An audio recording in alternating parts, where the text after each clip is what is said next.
हार नहीं मानूंगा, रार नहीं ठानूंगा, काल के कपाल पर लिखता मिटाता हूँ, गीत नया गाता हूँ, गीत नया गाता हूँ। ये अटल बिहारी वाजपेयी जी का उन्होंने कविता ये किया है। इस देश के, ये देश भारत जो हमारा भूमि है, इसको आज़ादी के लिए लाखों लोगों ने शहादत और बलिदान दिया है। लाखों महिलाओं का मांग का सिंदूर मिट गया, लाखों बच्चे अनाथ हुए, तब जाकर के ये भारत, ये राष्ट्र का जो सपना है पूरा किया गया। मुगल काल से लेकर के ब्रिटिश काल तक इस देश को न जाने कितने तरह से प्रताड़ित किया गया, तब जाकर के भारत राष्ट्र का सपना साकार हुआ। आप सब जानते हैं कि हम लोग का शौर्य तिरंगा यात्रा को रोक दिया गया था 12 अगस्त को, राजनीतिक षड्यंत्र करके। उस षड्यंत्र के लिए उसके बाद हम लोगों ने राष्ट्र गुणगान यात्रा का 13 दिन पूरा कर लिया है। आज 14वां दिन होने वाला है। 13 दिन में हम लोगों ने लगभग 700 किलोमीटर अलग अलग पंचायत को कवर किया। लगभग 80 से ज़्यादा हम लोगों ने मीटिंग किया। गांव में अपने राष्ट्रवादी सोच को, अपने राष्ट्र के क्रांतिकारी वीर और सूरमा के बारे में बताया। जमुई के धरती पर जन्म लिए, चाहे वो स्वर्गीय स्वतंत्रता सेनानी जगदीश लोहार जी हों, या रामधारी सिंह जी हों, या रामधारी मंडल जी हों, या कुमार कालिका प्रसाद जी हों, जिन्होंने इस देश के बलिदान दे करके अपना घर द्वार सब त्याग करके राष्ट्र को मजबूत किया, तब जाकर के ये आज देश स्वतंत्र है और हम लोग स्वतंत्र भारत के जन्मे हुए नागरिक हैं। नहीं तो आज भी विदेशी हुकूमत हम लोगों पर हावी रहती। इस जो 12 अगस्त का षड्यंत्र हुआ, उसके लिए अभी तक कोई कार्रवाई, जो षड्यंत्र करता है, क्योंकि राष्ट्रीय ध्वज को अपमानित करना, इससे बड़ा कोई भारत में क्राइम नहीं हो सकता, क्योंकि ये भारत है। हम लोग राष्ट्र का ध्वज अपने कंधे पर भारत में नहीं ढोएंगे तो क्या पाकिस्तान में लेकर के घूमेंगे, बांग्लादेश में लेकर के घूमेंगे? उसके बाद भी राजनीतिक षड्यंत्र किया गया, तो ऐसा ये नहीं चलेगा। अभी तक कोई कार्रवाई इन लोगों पर न हुई। कौन षड्यंत्र करता था, क्यों ऐसा किया गया, और एसडीएम साहब को और थानेदार को आगे बढ़ा करके जो राजनीतिक षड्यंत्र करता, जिसने कराया है, उस पर कोई कार्रवाई नहीं हुआ है। मैं इसके लिए देश के राष्ट्रपति महोदया, उनको मैं ये लेटर लिख रहा हूँ, जिसमें सारा घटना का वर्णन है कि किस तरह से राजनीतिक षड्यंत्र किया गया।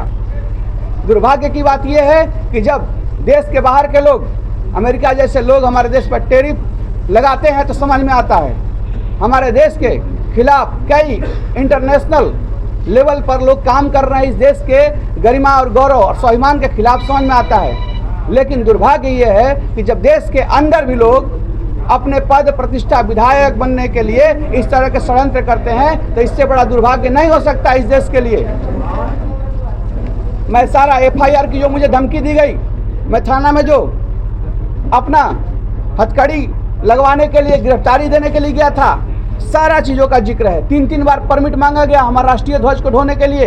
इन सभी मुद्दों को इसमें मैंने वर्णन किया है और राजनीतिक षड्यंत्र का पर्दाफाश करने का जिक्र किया। इसके साथ साथ हमने कई चीज़ों का, इसमें जो रेजिग्नेशन के दिन का जो कवरेज है, नेशनल मीडिया से लेकर के प्रिंट और इलेक्ट्रॉनिक सोशल मीडिया, सबका इसमें मैंने लगाया है।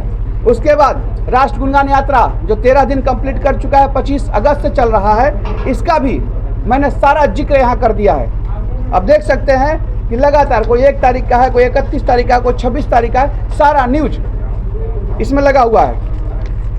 उसके बाद जो ये लेटर एसडीएम साहब के द्वारा जारी किया गया था और बीडीओ, सीओ, एसएचओ को देना था, लेकिन षड्यंत्र का भागी होने के कारण, क्योंकि ये तो चेहरा है, षड्यंत्र करता तो कोई और है, जिसको आइडेंटिफाई अभी तक वैसे जमुई के हर लोगों को पता है। और इनको अगर इस बार सोच रहे हैं कि षड्यंत्र करके अगर जनता के दिलों में जगह बना लेंगे और घुसपैठ करके, तो ये नहीं होने वाला है। लोगों को, एक एक व्यक्ति को पता है कि षड्यंत्र किसने किया है।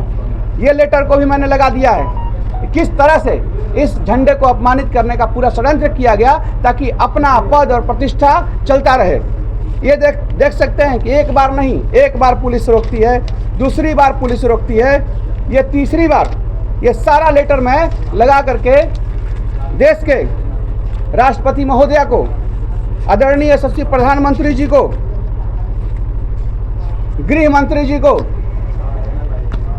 राज्यपाल महोदय बिहार को, मुख्यमंत्री जी को, बिहार सरकार के गृह मंत्री जी को और आदरणीय उप मुख्यमंत्री बिहार सरकार विजय सिन्हा जी को और आदरणीय सम्राट चौधरी जी को, मैं सभी को ये लेटर यहाँ से पोस्ट करूँगा, क्योंकि मैं रुकने वाला नहीं हूँ। अगर ये लोग सोच रहे हैं षड्यंत्र करके भारत के भूमि पर यहाँ पर आप सुरक्षित रहेंगे, तो ये नहीं चलेगा। कई सारे लोग हम लोग के कार्यक्रम के बाद हम लोग यहाँ पर तोरण गेट बनाने के लिए आवेदन देना चाह रहे थे एसडीएम साहब को। वहाँ उनके स्टाफ के द्वारा बोला गया कि आवेदन नहीं लिया जाएगा, आप जाकर के पीडब्ल्यूडी में दीजिए, आप जाकर नगर पालिका में दीजिए, आप जाकर थाना में दीजिए। इतना प्रोसेस बताया गया और आवेदन नहीं लिया गया। मैं उनसे पूछना चाहता हूँ और मैं आने वाला समय में आरटीआई भी लगाऊंगा कि जितना तोरण गेट बना है, कोई 1 महीना से चला हुआ, आप सब लोग देखते होंगे कि कोई कई सारा धर्म जागरण के लिए 1-1.5 महीना से चल रहा है तोरण गेट, अलग अलग खैरा रोड में लगा हुआ है। उसके बाद आपका जो सिकंदरा रोड में लगा हुआ है, उसका कहाँ परमिशन है, मैं सब पता किया हूँ, किसी को परमिशन नहीं दिया गया, पीडब्ल्यूडी की से कोई परमिशन नहीं लिया गया। उसके बाद मुझे जब मैं पिछला बार यहाँ पर चौक पर लगाया था, तो ये बोले कि हमको कंप्लेन आता है। जब आवेदन लेने का आपको क्षमता नहीं है और आप कंप्लेन पर काम करने का क्षमता आपको हो जाता है, तो इस तरह का ये लगातार हम लोग को राष्ट्र गुणगान यात्रा को अभी भी बाधित करने का प्रयास कर रहे हैं। मैं कुछ दिन पहले आदरणीय उप मुख्यमंत्री जी, डिप्टी सीएम हमारे श्री आदरणीय विजय सिन्हा जी से मैं मिला था और इनके खिलाफ मैं बोला था एसडीएम साहब को। उन्होंने कॉल करके बोला कि इस तरह के कोई घटना नहीं होना चाहिए, उसके बावजूद भी इस तरह के काम कर रहे हैं, जो कि बहुत ही घृणित है। राजनीतिक षड्यंत्र आप किसी के लिए पद प्रतिष्ठा के लिए, आप विधायक किसी को बनाने के लिए इस तरह से आप मैदान में नहीं उतर सकते हैं। लोकतंत्र का अपना गरिमा होता है। कुछ लोग राष्ट्र गुणगान यात्रा को इतना उनके ऊपर, क्योंकि वो फील्ड में तो कभी गए नहीं है, 4.5 साल लोगों के दिखे नहीं, लोगों का, गरीबों का क्या हाल है, महिलाओं का क्या हाल है, बच्चा का स्कूल में पढ़ाई हो रही है नहीं है, रोड बना है टूट गया बिगड़ गया, क्या हुआ, अरे इतना खोजने पर देवी देवता भी मंदिर में मिल जाएंगे, लेकिन ऐसे जनप्रतिनिधि कभी दिखे नहीं। लेकिन जब हमारे राष्ट्र गुणगान यात्रा में हर संगठन के, हर लोगों के लिए ये यात्रा हम लोगों ने स्वागत किया है कि आप आइए और इस यात्रा को मजबूत कीजिए। जब ऐसे लोग आते हैं, उनके पार्टी के गठबंधन के लोग आते हैं, तो अपने गठबंधन साथी को फोन करते हैं कि आप अपने लोगों को रोकिए, अपने अध्यक्ष को फोन करके रुकवाते हैं, जिला पंचायत स्तर के लोगों को, प्रदेश से फोन कराते हैं जब जिला स्तर के कोई लोग जुड़ना चाहता है। इस तरह के निम्न घटना आप सब लोगों से मैं पूछता हूं, आप लोगों ने बहुत कवर किया है, क्या मैंने कभी राष्ट्र गुणगान यात्रा के तहत कभी वोट मांगा है किसी से? कभी ये कहा है कि राजनीतिक रूप से मुझे मदद कीजिए? मैं वहां पर स्वतंत्रता सेनानी का गुणगान कर रहा हूं। आज हमारे देश के युवा हैं, वो नहीं जानते हैं कि आदरणीय स्वर्गीय स्वतंत्रता सेनानी जगदीश लोहार जी का क्या कंट्रीब्यूशन है, रामधारी सिंह जी का क्या कंट्रीब्यूशन है, रामधारी मंडल जी का क्या कंट्रीब्यूशन, नहीं पता है उनको। अगर पता नहीं रहेगा, आज के युवा डेटा से फीडेड है, माथा उसके माइंड में बहुत सारा डेटा मोबाइल के माध्यम से आ रहा है, लेकिन उसको नहीं पता है, तो पता होना चाहिए। इसलिए हम लोग राष्ट्र गुणगान यात्रा निकाले हैं, इस देश के गौरव को बढ़ाने के लिए, यहाँ के लोगों को मानसिक और राष्ट्रवादी विचार बढ़ाने के लिए, तभी देश ताकतवर होगा। तो इस स्थिति में फोन करा करके रोकना ये बहुत ही निम्न तरह का काम है। मुझे लगता है कि जब ऐसे लोग राजनीति की विरासत करेंगे, राजनीति में रहेंगे, तो ये लोग, इतना डरे हुए लोगों को राजनीति नहीं करना चाहिए, क्योंकि आपको क्षेत्र में काम नहीं करेंगे तो डरे रहेंगे। हम लोग अगर राष्ट्र गुणगान यात्रा में ये कह रहे हैं वंश और विरासत नहीं चलेगा, वंश और विरासत का कोई तालमेल नहीं होना चाहिए, तो क्या गलत है? अरे संघर्ष और सियासत की चाहत होनी चाहिए। जो संघर्ष करेगा वही तो समझ पाएगा गरीबों की क्या समस्या है, गांव में क्या समस्या है, कृषि में क्या समस्या है, लोगों, महिलाओं का क्या समस्या है, बुजुर्गों का क्या समस्या है, जो दूर जंगल में क्या समस्या हो रहा है, कौन समझेगा? जो संघर्ष करेगा, लोगों के बीच में रहेगा। आप ऊपर से आते हैं और बैठ जाते हैं, तो ऐसे लोग क्या समझेंगे कि इस सियासत कैसे होता है?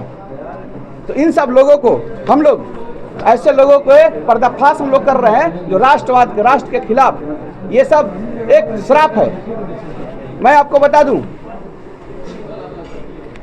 ये एसडीएम साहब जो पीडब्ल्यूडी और आपका एमईओ के पास कह रहे हैं, हम लोग एमईओ को लेटर दिए थे पहले, उन्होंने रिजेक्ट कर दिया कि नहीं हमारे पास अभी हम आपका लेटर नहीं ले सकते, उन्होंने भी रिजेक्ट किया है। तो उन पे कार्रवाई इनको करना चाहिए था, उन पे पूछना चाहिए था, लेकिन ये हम लोगों के खिलाफ काम कर रहे हैं। हम लोग स्वदेशी, आप देख सकते हैं कि हम लोग इतना बड़ा, आज दैनिक भास्कर, इसी तरह से प्रभात खबर और दैनिक जागरण में भी छपा है, जिसमें लिखा हुआ है स्वदेशी अपनाओ देश बचाओ। हम लोग कौन सा देश विरोधी काम कर रहे हैं? इसमें हम लोग गांव-गांव जाकर के लोगों से बात कर रहे हैं कि जो कैलिफोर्निया का बादाम है उसको आप रिजेक्ट कीजिए, क्योंकि ट्रंप कभी सोते हैं तो 25% और जगते हैं तो 50% का टैरिफ लगाते हैं।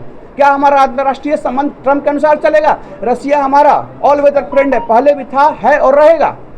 तो इनके कहने पर हम लोग नहीं ना चलेंगे। ये आप पेप्सी कोला बेचते हैं, कोको कोला बेचते हैं, जिसमें 70% से ज़्यादा जरूरत के हिसाब से एक बॉडी का ज़्यादा, उसमें मात्र 200 ग्राम पीने पर उसमें शुगर कंटेंट है। आज अपना देश ओबेसिटी से लड़ रहा है, एक बहुत बड़ा संख्या ओबेसिटी के शिकार हो रहा है। इसमें 70% जो पैसा है सीधे अमेरिका को जाता है। अरे आप पैसा हमारे देश से लेकर के, इतना बड़ा कंज्यूमर 140 करोड़ का जनसंख्या है, और हम ही पर आप आगे दिखाएंगे और हम उसके खिलाफ नहीं करें। तो गाँव-गाँव हम लोग यहाँ पर स्वदेशी की बात कर रहे हैं कि हम लोग मट्ठा पिए, क्यों कोको कोला पीते हैं, हम लोग लस्सी पिए, हम लोग नींबू पानी पिए, जलजीरा पिए, अगर पीना है तो कैंपा कोला पिएंगे जो भारत निर्मित है। अरे ये सब ऐसे देश हैं। ट्रंप ऐसा एक 2016 में एक स्टेटमेंट दिया था, मुसोलिनी का स्टेटमेंट। मुसोलिनी एक जानते फासिस्ट आदमी है, जो फांसीवाद को प्रमोट करते हैं, उनका स्टेटमेंट देने वाला व्यक्ति ट्रंप, वो अमेरिका आप जानते हैं एक कैपिटलिस्ट कंट्री है। जिस तरह से आर्थिक क्षति होगा, आज का आप न्यूज़पेपर देखे होंगे तो ट्रंप का भाषा बदल गया है। तो ये भारत की ताकत है। अरे भारत जीता जागता एक पुरुषार्थ है, इसे कौन तोड़ पाएगा, कौन हरा पाएगा? कुछ दिन पहले, आज से 10 दिन पहले मैंने कुछ जगह बोला भी था कि एक अमेरिकन इकोनॉमिस्ट ने बोला था इंटरव्यू में कि एक इंडिया जो है हाथी की तरह है, एक बड़ा हाथी की तरह है, और इसमें जो ट्रंप का ये टैरिफ का गेम चल रहा है, जो ट्रंप कार्ड लोग बोलते हैं, इसको तो हम लोग बेवकूफ़ी कार्ड बोलते हैं, ये ट्रंप कार्ड नहीं है, एक हाथी को चूहा पंजा मारने की तरह मात्र है। आज हम अंतर्राष्ट्रीय संबंध के लिए किसके साथ उठना है, किसके साथ बैठना है, किसके साथ क्या डील करना है, भारत स्वतंत्र है और करेगा, हर देश को सम्मान करता है, लेकिन इसका मतलब ये नहीं कि ट्रंप के दबाव में काम करेगा। 1971 की लड़ाई हुआ, 1999 की लड़ाई हुआ, हमारा रसिया हम लोगों के साथ खड़ा था, तब ये ट्रंप जो न्यूक्लियर हम लोग डेवलपमेंट कर रहे थे उसके खिलाफ थे।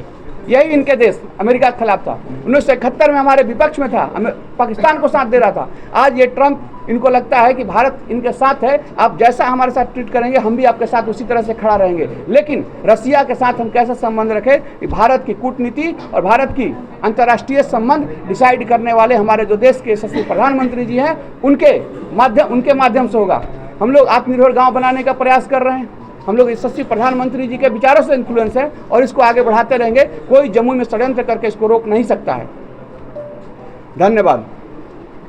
कौन शब्द इस तरह का षड्यंत्र रच रहा है आपके खिलाफ में? आप उसका नाम लेने में क्यों डर रहे हैं? ये काम तो पता होना चाहिए था। ये तो एजेंसी का, अब तुम लेटर लिख रहे हैं, जांच होगी कौन किया, क्यों तिरंगा को रोका गया। ये जब लेटर जब उनको SHO CO BDO को भेजना था तो उन्होंने क्यों नहीं भेजा? किसके प्रेशर में काम करे, किसके द्वारा लाए गए हैं? क्योंकि ये इस विधानसभा के RO होने वाले, रिटर्निंग ऑफिसर होने वाले हैं। किसके लिए लाए गए हैं, किसके लिए काम कर रहे हैं? इस तरह से काम कर रहे हैं कि इनको ना अपनी नौकरी की चिंता है, ना अपने भविष्य की चिंता है, और पुरजोर लगे हुए हैं। ये गलत बात है।